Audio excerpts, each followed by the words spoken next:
Ô, Renan, sabe o que que era? Tem essa buchinha aqui, ó. Ela tava pra dentro um pouquinho. Entendeu? Acho que entrou água, tava cheio de água. Aí ela foi pra dentro. Aí eu peguei, bati ela pra fora.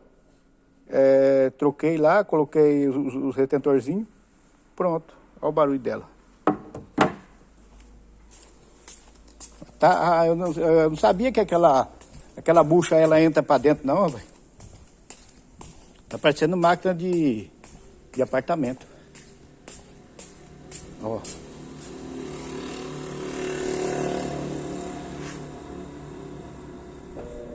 Ah.